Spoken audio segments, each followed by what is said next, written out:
It's another edition of Time About the Movies, and today we're taking a look at the movies of Friday the 13th, 2000, of October 2000, I should say. We got 5 movies here.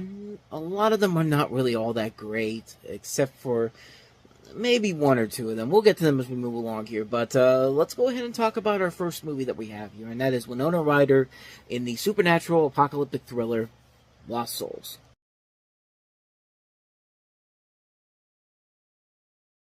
So you have a story here about a devout Catholic woman, played by Winona Ryder, who becomes convinced that the decoding of ciphers that a successful writer, played by Ben Chaplin, has been designated by Satan to become an antichrist.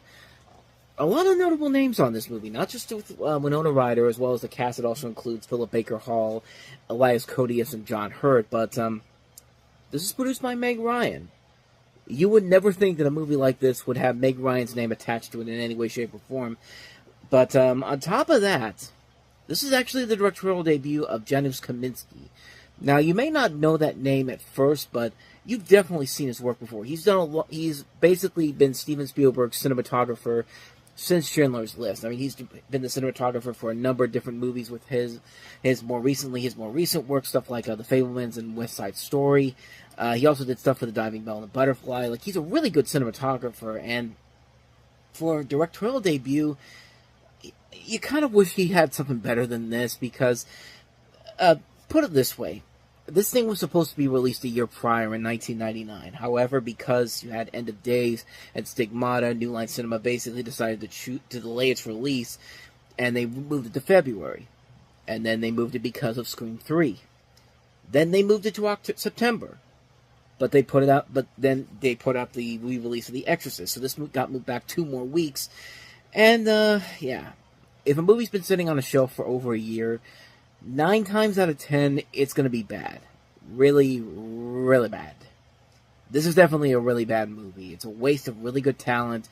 It doesn't really have a whole lot to say. It's nothing extremely enjoyable. It's not even so bad it's good. It's just a boring movie. It's not interesting. It's not fun in any way, shape, or form. It's not scary. It has way too many names that should not be anywhere near a movie like this, and it's just a mess. It's a mess of a movie on so many different levels. I really don't think I need to say too much more about this one, because you probably forgot this movie even existed. But it did, and it came, and it went, and nobody really remembers it. So yeah, Lost Souls. So let's go ahead and move on to our next movie. And this next movie is probably not memorable either, but Tim Meadows in The Ladies' Man.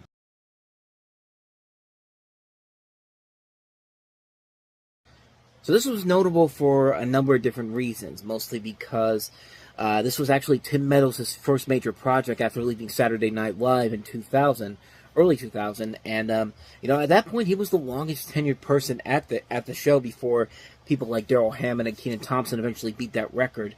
But this is based off of one of his characters. You have Leon Phelps, who is the host of a radio call-in show in which he dispenses advice on the fine art of seduction, for which he seems to have quite a talent. Seeing that he's usually broke, nearly everything he says sounds crass and obvious. He possesses a fashion sense that would have made him good for the 1970s, but seems just plain freakish today. After finally going too far on a broadcast, he's fired, but receives a note from one of his former flames who wants him to come back to her, and is willing to support him in high style. This sounds just fine with Leon, except she hasn't signed her name, and now Leon has to backtrack through the numerous conquests of the past and figure out who wants him to work his magic. Meanwhile, you have a group of husbands who have been cuckolded by Leon, led by Barney, played by Lee Evans, and Lance, played by Will Ferrell, who are hot on the trail. You also have Tiffany Thiessen, Karen Parsons as 2 of the ladies in Leon's life, Billy D. Williams as the ultra-smooth proprietor of Lester's Straight Up Lounge. And, when Superstar failed without having it start working fully on the script to make the comedy work, it's definitely the complete opposite here. When a lot of the comedy in this it's honestly really solid, and the more I think about it, honestly, this is probably one of the stronger SNL movies I've seen. I mean, it's not quite Blues Brothers, it's not quite Wayne's World, it's not quite Stewart Saves His Family, but it certainly beats the crap out of something like Superstar, which was really just a lackluster film. What makes it work is that it has a lot of really good, strong laughs. It uses that R rating to its full advantage. You got a great cast that can work the over-the-top material given to them, and a story that actually does work to the character's strength in general, and that we've come to know and love from the sketches, and it gives Tim Meadows a chance to really show what he can do as a leading actor, And I think a lot of that was definitely missing from something like Superstar and A Night at the Roxbury. And I mean, this is not a good movie by any means, but I think it's definitely a lot better than people give it credit for. It's just good, solid, silly fun. A lot of good heart laughs. The plot can get a little too ridiculous at times, and honestly, most of it is very over the top and intentionally silly. And I think that perfectly works for this movie in general. But unfortunately, the film didn't do so well. It kind of crashed and burned at the box office, but I was actually pretty surprised when I saw this again. I really was not expecting this to be as good as I thought it was, but I really found myself enjoying it. I mean, I thought it was a really funny movie. It does the character of Leon Phelps justice. It gives Tim Meadows a chance to really show what he could do as a leading actor. And I kind of wish it did well, because it really shows his potential as a leading actor and a leading comedic actor, and I think he really nails it here. I think he does a pretty good job with it.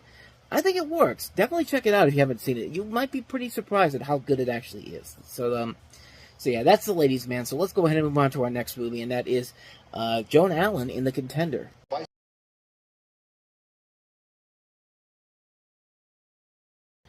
So not only do you have Joan Allen here, you have Gary Oldman, who is also the producer. We'll get to that in just a second, because there's an interesting story behind that.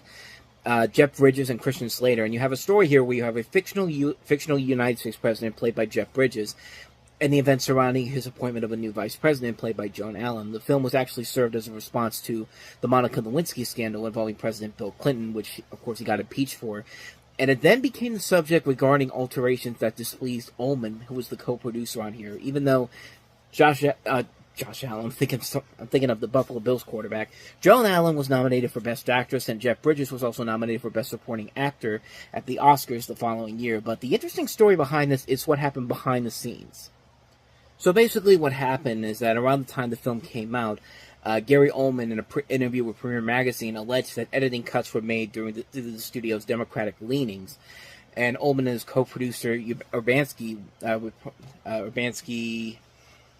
Douglas Urbanski, I should say. Douglas Urbanski reportedly accused the DreamWorks studio and director Rob Lurie of editing the original film to make it more Democrat-based, mainly by making the Runyon character less sympathetic than they originally intended. There's been other interviews, however, where Ullman stated his criticisms were only directed at Lurie, and that the quote was bastardized kind of when reprinted on internet sources. Because the internet back then was nowhere near as where it is right now.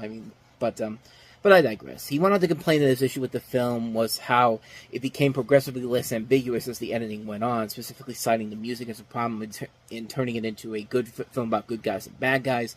Roger Ebert stated that Oldman's denunciation of the film never happened, and quoted Urbanski as saying, "Oldman is the least political person I know," and taking credit for producing the film independently from DreamWorks, which eventually adopted it. So there was a little bit of a controversy when this movie came out, and I honestly don't remember too much about the movie, honestly. It's been a long time since I've seen it.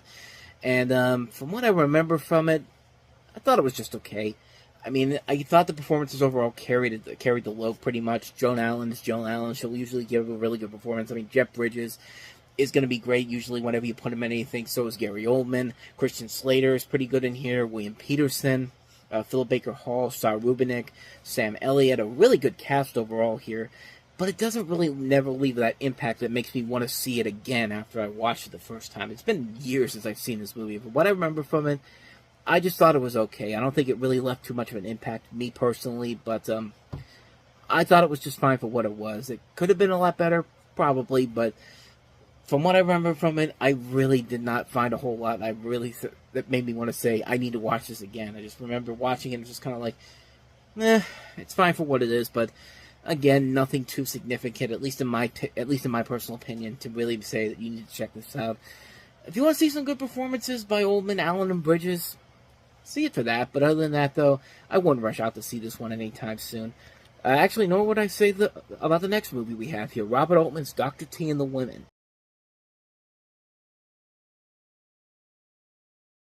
So you have Richard Gere here playing a doctor, Dr. Sullivan Travis, who is a wealthy Dallas gynecologist for some of the wealthiest women in Texas, who finds his idealist life beginning to fall apart, starting with when his wife Kate, played by Goldie Hawn, suffers a nervous breakdown and is committed to the state mental hospital. Dr. T's eldest daughter, Dee Dee, who's played by, if I remember correctly, Kate Hudson, she's planning to go through with her approached wedding despite the secret that she's a lesbian and is romantically involved with her maid of honor, Marilyn, who's played by Liv Tyler. It's been a while since I've seen this movie, so I'm trying to remember the names here. You have Dr. T's youngest daughter, Connie, played by Tara Reid, who is a conspiracy theorist freak who has her own agenda with everything, with his loyal secretary, Carolyn, played by Tory Bolt, played by Shelley Long, who has romantic feelings for him, which are not mutual. His sister-in-law, Peggy, played by Laura Dern, meddles in every situation she encounters. Only one woman, golf instructor Bree, played by Helen Hunt, offers Dr. T any comfort of salvation. And those are just some of the many, many names in this movie. I mean, I didn't even touch on Farrah Fawcett being in this movie. Robert Hayes is also in here. You also have Janine Turner, Lee Grant, Sarah Shahi, who, of course, went on to go star in Paralegal, and it was a former Dallas Cowboy cheerleader. But there's a lot of good people in this movie, and it's Robert Altman. Robert Altman usually makes a lot of good, underrated gems. This one, not so much. I think this is one of those movies that's just kind of like, it's passable. It's nothing too significant. It's nothing too extravagant. It doesn't really tell much of a story, honestly, that really makes you want to go back to it.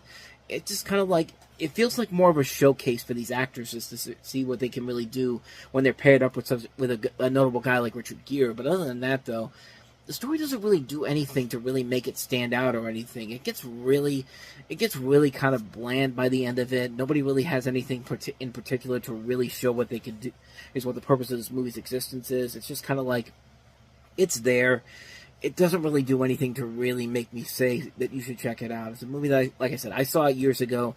I barely remember too much about it, honestly. It's one that I was just kind of like, I saw it, had no real intention of ever going back to seeing it again, but I don't know, maybe I'm wrong on that. Maybe this is actually more than an underrated gem for some people, but for me personally, I didn't see it. So, yeah, that's Dr. T and the Women. So, on to our last movie, and that is Billy Elliot.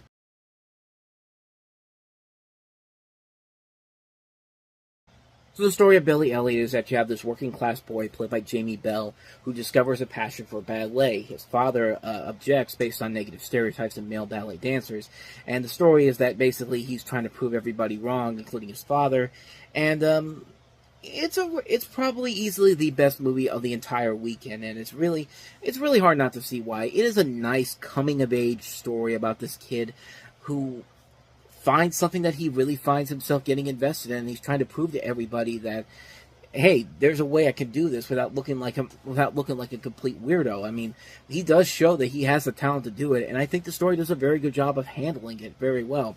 You got great actors to work it. Jamie Bell, who of course we know later on wanted to star in King Kong, and he also was the voice of Tintin in Adventures of Tintin.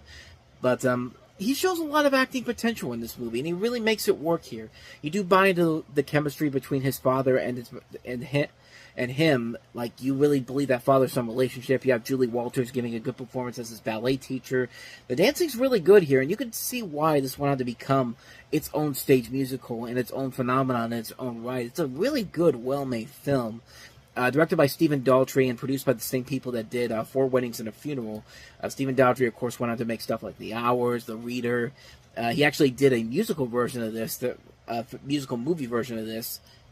But it's a good film. I recommend it. And so on that note, we wrap up another edition of Time About the Movies. When we meet next time, we'll have 3 more movies to look at, including Brendan Fraser and Elizabeth Hurley in the remake of Bedazzled, directed by Harold Ramis. Haley Joel Osment's follow-up to The Sixth Sense, along with Kevin Spacey and Helen Hunt, Pay It Forward, and Jackie Chan in The Legend of Drunken Master. So 3 films to look at next time. We'll delve into those on the next episode. But until then, thank you very much for watching, and if you want to see more videos like this, please hit the playlist on the next page, check out the previous episode, and also don't forget to hit the like and subscribe button if you want to see more videos like this on this channel. So with that said, I am off. I will see you guys next time, and until then, as always, take care.